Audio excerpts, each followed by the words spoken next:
Okay, so much for the introduction, but I hope it will be helpful so that now when we go back to our simple linear regression model that we have seen in the OS case, how it works now. So we have a model with is yi, the dependent variable, on the left hand side equal beta 1 plus beta 2 times xi plus epsilon I. So here only one explanatory variable for simplicity, of course. Now, so remember, the first thing we have to do when we want to use maximum likelihood estimation is to make an assumption about the distribution of this dependent variable. Now, and in this case of the linear model that we used OS before, we make right in the beginning a stricter assumption, which is each observation, each yi is normally distributed, continuous. Remember, before we had it continuous, but then now we make right away the assumption is normally distributed with mean, mu, and the variance, sigma squared. And in this case, the mean mu equals beta 1 plus beta 2 xi, right? Now, this assumption is equivalent to the assumption that the error term, each of them is normally distributed with mean 0 and the variance sigma squared, right? Because this part is deterministic, so the variance of the error terms, in this case sigma squared, is also the variance of the dependent variable. And that's why in the textbook you see this assumption and it implies this one. Actually, that is what we need for forming the likelihood function later. Okay, but in order to have the likelihood function, first we need the density, right? The density probability density function of each observation at this point yi. So the density will be, by the way, to be precise, here we are talking about the conditional, right? Knowing xi, remember? So we have the density because it's continuous variables. No? So instead of having the mass probability as the case of general children before, now we have an fi density of y at the point yi, because each y is a random variable and it's realized at the outcome yi. Conditional on xi, but now with also sigma squared and beta. Why do we have that in there? Because we need that for the likelihood function later, right? So here's a little bit messy. It will be 1 over the square root of 2 times pi times sigma squared, and then x. This is actually another way to write e to the power of something that if you had microeconomics with me in the winter, you saw that. But because the function inside is quite kind of long, so we use this style of notation so it looks nicer. So that's the idea. Now, minus 1 over 2 yi minus mu over sigma squared, divided by sigma squared. And this is the general formula for the probability density function of a normal random variable. Yeah, remember, we only have that because we make the assumption that yi is normally distributed. Okay, so now let's plug a mu in. and see what we have. So we have again f yi conditional on xi equal 1 over the square root of 2 times pi times sigma square times e to the power of minus 0.5 times yi minus, what is mu now? Beta 1 minus beta 2 xi, right? Sorry, here 1 to the power of 2 missing. So the whole thing square divided by sigma square. You could close it and let me make some boundary over there so it's not so messy. Okay, and that is the probability density function, or the PDF of one observation.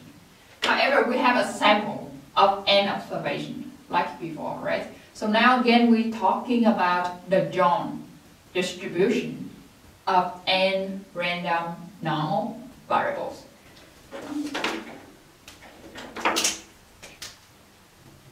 Okay, so here y1, y2 until yn are Johnly, normally distributed.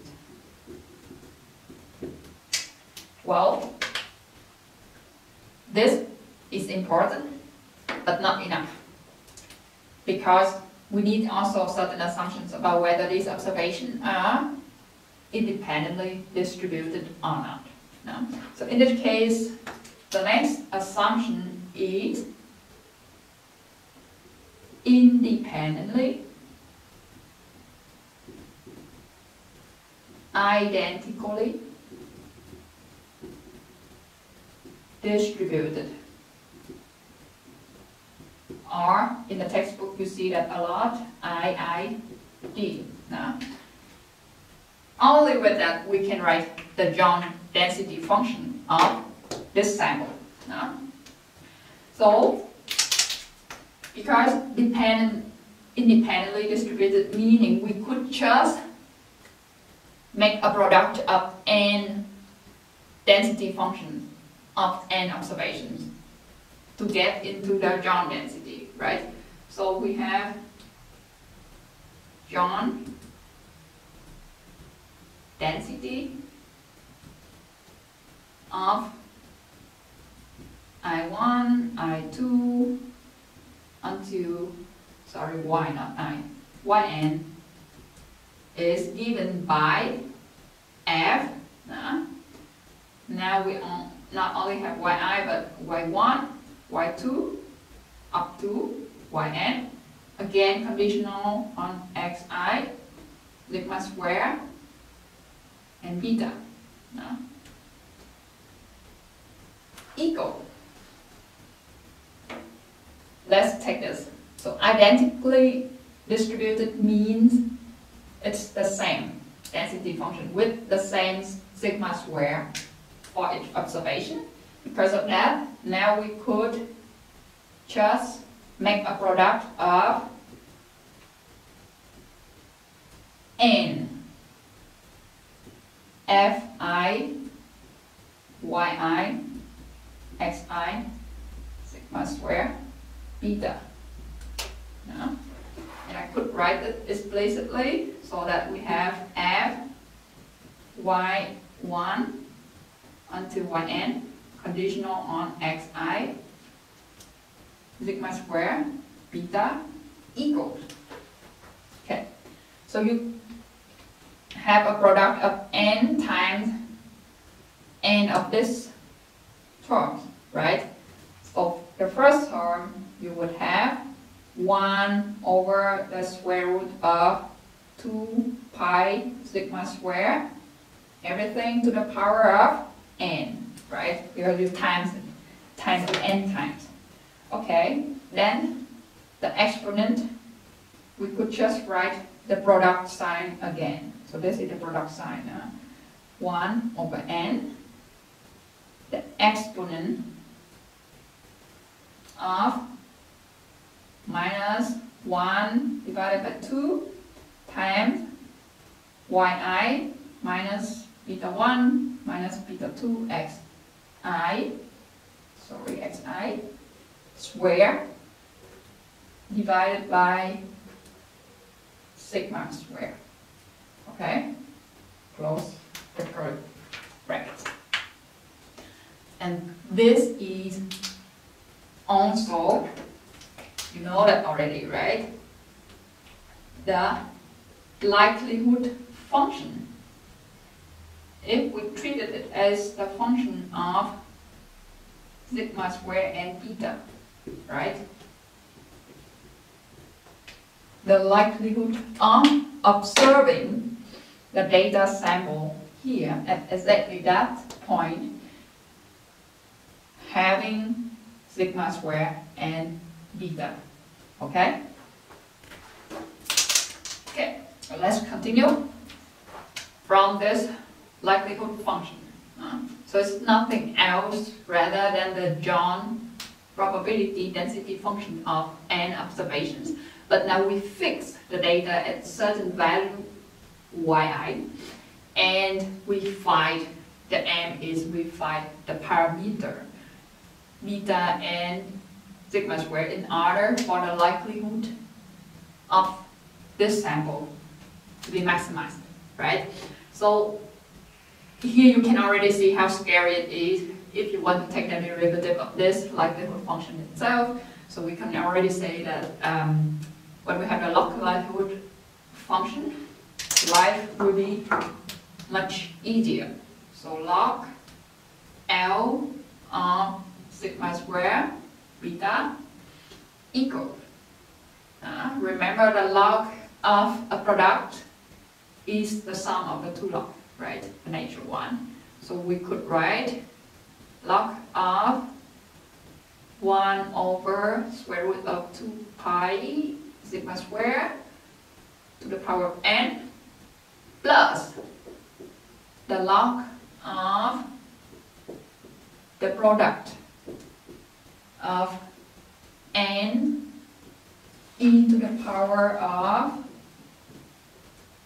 minus 0.5 times yi minus beta 1 minus beta 2 xi over sigma square. He is also square, right? So that is the first step. Okay, now let's realize something. So the point to realize this exponential, so the whole thing here, you would actually have n times log of, and inside 1 over the square root, we could rewrite it as sigma 2 pi sigma square to the power minus 1 over 2, right? So that would help us a bit in simplifying the log likelihood function. So log L sigma square beta would equal this whole thing, right? But then inside, because it has now an exponential, an exponent of minus 0.5, and you know from taking the log of something with exponent already, right? So we could write it n over 2 with minus before, meaning n times minus 1 over 2, right? And then log of 2 pi sigma square. That is for the first summand. The second thing. So the second thing will be, because you have again log of a product, will become sum of log, right? Over n log of exponent, the whole thing we write xi square over sigma square, and then another bracket.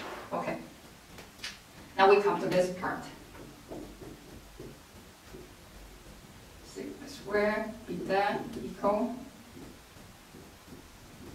log of 2 pi sigma square. I mean, you could even go further from here, but for now it's not necessary. It's good enough, neat enough, so could just leave it there. Okay, now what is the log of an exponential? Let's write it here. So which means log to the base e, no? And e to the power of x equal x itself. So we can manipulate this, apply it into here. We would have the exponential just goes away, right? So again, n, sum of n of minus 1/2 stay, yi minus beta 1 minus beta 2 xi square over sigma square themselves. Okay, that is already very nice, right? And then we could even move the minus factor out, the minus 1/2 out here because it's everywhere now, in every summand. So we would have the log likelihood function equal n over 2 times log of 2 pi sigma square plus, sorry, not plus, because we factor out the 1/2, so minus 1/2 of the sum over n observations, right? Of yi minus beta 1 minus beta 2 xi, everything square, over sigma squared. Okay, this is the thing that you see on your slide 7 of the log likelihood function of the linear regression with normally distributed, independently identical distributed observations.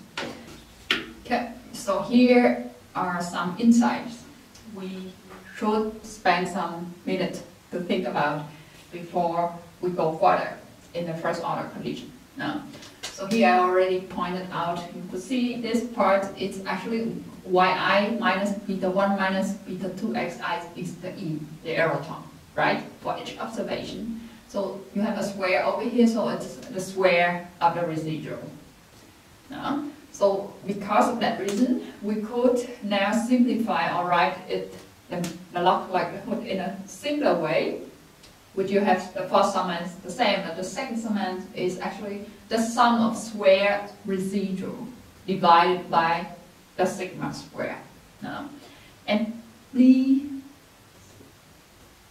think about it. Now, the whole thing has negative side, and you want to maximize it.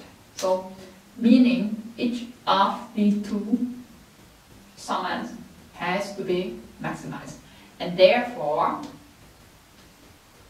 the smaller the sum of square residual, the larger the whole negative summand. Remember, with this side now will be. In that case, we could write the smaller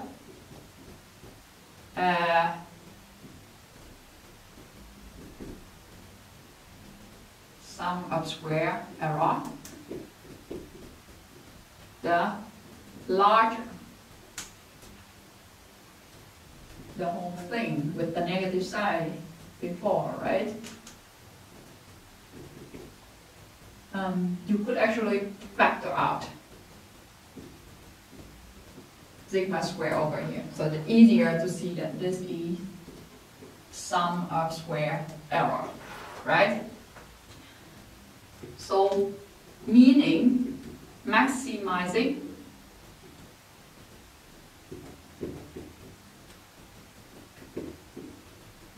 minus 1 over 2 sigma square times the sum of square residual will be equivalent to minimizing sum of square error, right? Therefore, in this case, that's why on slide 8 you see the title, maximum likelihood equivalent to least square, to some extent. Alright, the second insight we will see when we derive the first order condition of the maximization. So the first one, let's take the derivative of the log likelihood function with respect to sigma square and see what comes out. So with respect to sigma square here, you would have minus n over 2 stay the same. And what's the derivative of the log?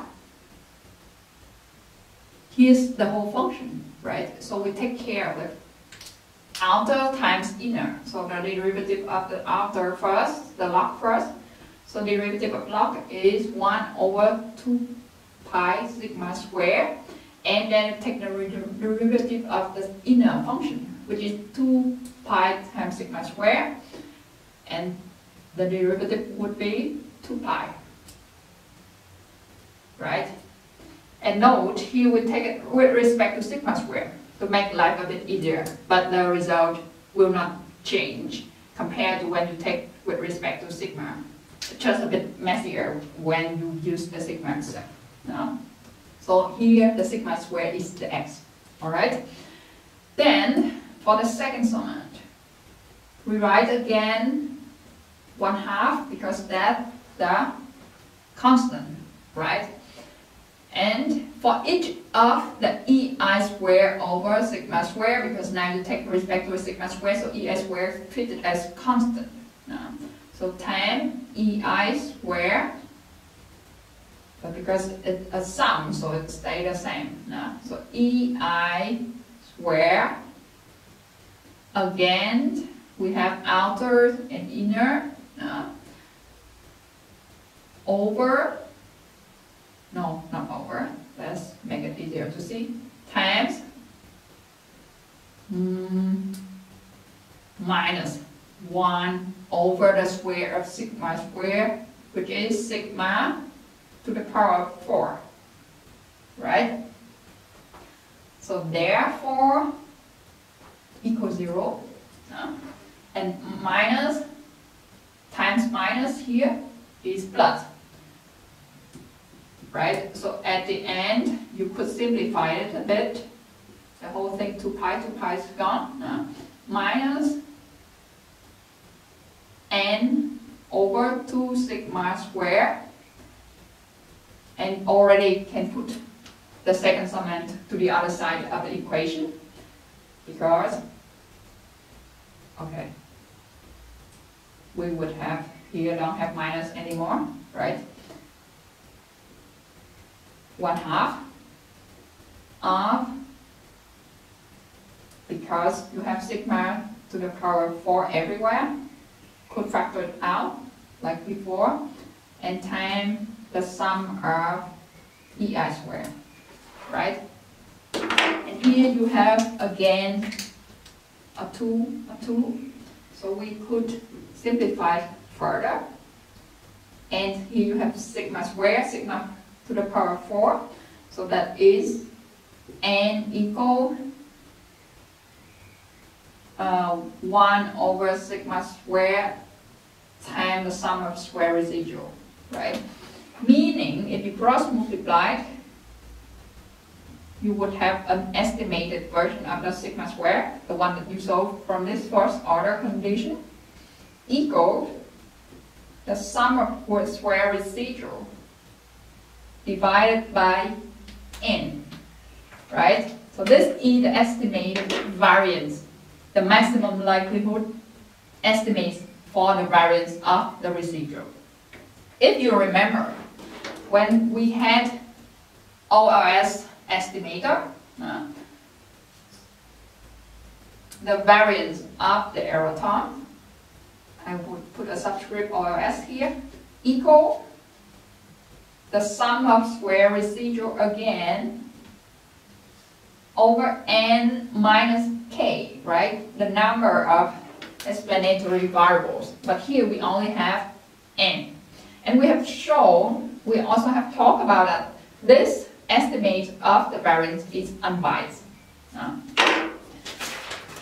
Why it's different? Meaning the result, the estimate, will not necessarily be general, or it will not be the best finite estimator compared to the OLS. And only when the sample grows very, very, very large, these two denominator will converge. Doesn't matter so much the difference, right? If you have very, very large sample, and therefore the asymptotic property will be the same. And that is what's shown on your slide 9.